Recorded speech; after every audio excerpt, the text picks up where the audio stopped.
Welcome to The Explainer. Today, we're diving straight into the absolute alphabet soup of international trade to figure out how the global economy actually governs itself.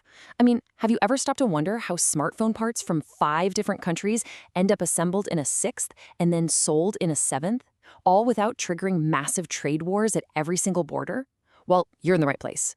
We're going to trace the roots of the multilateral trading system, right from the ashes of World War II all the way to the modern frameworks that literally shape our daily lives. Now, here's a number that'll blow your mind. Over 95% of all world trade is supervised by just one single organization, the World Trade Organization, or WTO. It covers about 85% of the global population. This isn't just some distant, dusty, bureaucratic body, It's the actual fundamental machinery that restrains protectionism and keeps international commerce flowing smoothly. So, how exactly do 166 sovereign nations manage to agree on anything? We'll break it down into 6 parts. The birth of global trade, from GATT to the WTO, GATT versus the WTO, how the WTO operates, core global trade agreements, and finally, why the WTO matters. Section 1. The birth of global trade. Let's rewind a bit to the aftermath of World War II. The world was desperately in need of economic cooperation. The era of high tariffs and trade isolationism had heavily contributed to the massive economic depression and conflicts of the previous decades. So, in April 1947, 23 countries got together in Geneva to start talking. What's really crucial here is that India was right there at the table, securing a spot on the ground floor as a major voice for developing nations. By November of that year, they signed the General Agreement on Tariffs and Trade, known as GATT. The fascinating thing, GATT was officially just a provisional handshake agreement. It wasn't even a formal international organization, but somehow it ended up running global trade for almost 50 years. And honestly, it worked brilliantly. Through constant negotiations to lower tariffs, world trade grew at a massive average of 8% every single year during the 1950s and 60s. Trade growth was actually beating out global output growth. That's a huge indicator that economies were integrating fast. Countries were basically buying and selling from each other at a pace the world had never seen before. Section 2. From GATT to the WTO. But look, as the world modernized, GATT definitely started showing its age. You can kind of think of GATT as the beta version of global trade rules. It was amazing for its time, but by the 1980s, trade wasn't just about shipping boxes of manufactured goods anymore. It was expanding into services, investments, and intellectual property. Over the decades, GATT evolved through these massive, multi-year negotiation sessions called trade rounds. You had the Kennedy Round in the 60s bringing in anti-dumping codes, the Tokyo Round in the 70s dealing with non-tariff barriers.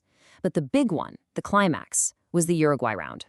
Running from 1986 to 1994, 123 countries finally realized GATT's limitations and triggered the full software release, the creation of the World Trade Organization in 1995. Section 3. GATT versus the WTO. So, what exactly was the upgrade? Why toss out a system that worked for 5 decades? Well, it wasn't just a simple rebrand. First up, the WTO became a permanent international organization with real legal standing, unlike GATT, which was basically just a provisional treaty. Second, the scope just absolutely exploded. GATT was all about physical goods, right? But the WTO expanded to cover trade and services, think banking, telecommunications, and intellectual property rights. And the real game changer? Dispute settlement. Under GATT, resolving a dispute was based on diplomacy and could easily be blocked by the offending country. The WTO introduced a binding dispute settlement understanding. Suddenly, the rules of global trade had actual teeth. Section 4. How the WTO operates. All right, so with this permanent organization up and running, we need to look at its bedrock principles. The WTO relies on core rules to keep things fair and predictable across all 166 member nations. The absolute biggest one is the most favored nation, or MFN principle. I know, the name sounds super confusing, like you're picking a favorite, but it actually means the exact opposite. It means if you grant a special favor, like a lower customs duty to one country, you have to immediately and unconditionally offer that exact same deal to all other WTO members. No discrimination allowed. It keeps the global playing field totally level. Right alongside MFN is something called national treatment.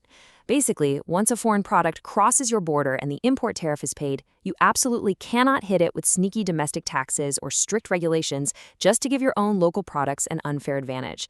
If we're talking about cars, a foreign-made car and a domestically made car have to be treated exactly the same by your internal laws. To actually enforce all of this, the WTO relies on a pretty massive bureaucratic structure. Ultimate decision-making power sits at the very top with the Ministerial Conference, which meets every 2 years. Trickling down from there is the General Council in Geneva, handling the day-to-day grind. Then it branches out even further into specific councils managing trade in goods, services, and intellectual property. It's a huge web, for sure, but it guarantees that every specific aspect of global commerce has a dedicated space for negotiation and oversight. Now, supporting that web is the WTO's Secretariat in Geneva.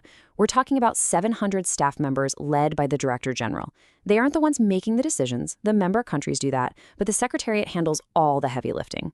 They manage the daily negotiations, handle the complex dispute settlements, and do a ton of capacity building. This capacity building is a massive priority for nations like India.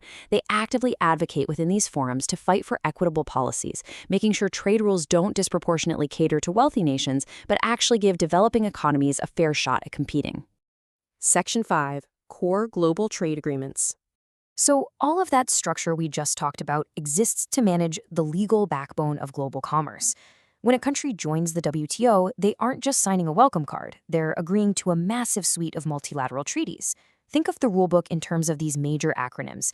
The original GATT was updated to handle physical goods. Then there's GATS, the General Agreement on Trade and Services, covering stuff like tourism and finance. TRIPS lays down the law for copyrights, patents, and trademarks globally. And finally, the DSU, which provides the strict legal procedures for when countries accuse each other of breaking the rules. What's actually beautifully organized about this is how structured it is. Whether it's goods under GATT or services under GATS, they generally all follow a strict 3-part format. First, you have the broad general principles. Second, you have sector-specific annexes for the quirks of unique industries like telecommunications or agriculture. And third, the schedules of commitments. That last part is vital. It's a hyper-detailed list of exactly what market access, tariffs, and quotas a specific country has legally committed to. And I'll tell you, those sector-specific annexes, especially in agriculture, are a massive battleground. Countries like India have taken a really strong stance here. They've raised deep, very real concerns that strict WTO rules on agricultural subsidies conflict with their domestic need to maintain food security and protect low-income farmers. Section 6. Why the WTO matters. We've covered the history, the rules, and the heavy bureaucracy. But let's step back for a second. It's so easy to get lost in the acronyms and forget the actual human impact of these global policies. The WTO isn't just about shuffling shipping containers from port to port. Its founding document from 1995, the Marrakesh Agreement, explicitly states that open trade is supposed to raise living standards, ensure full employment, and promote sustainable development. It's designed to stop the kind of unilateral, retaliatory trade wars that historically destroyed economies and fueled global conflict. And for large developing nations like India, holding the WTO strictly accountable to that specific promise, actually raising living standards, is the absolute cornerstone of their entire negotiating stance. So as you reflect on this incredible evolution, from a quick provisional handshake between 23 nations back in 1947, all the way to a complex, binding legal rulebook for 166 countries today, I'll leave you with this to consider. What would a world without these boundaries and agreements actually look like? Is global stability and economic fairness truly possible without a unified rules-based system? The WTO definitely has its flaws and challenges, but its role in connecting our world and holding back the chaos of protectionism is undeniable. Thanks for joining me on this explainer, and keep questioning how the world around you is built.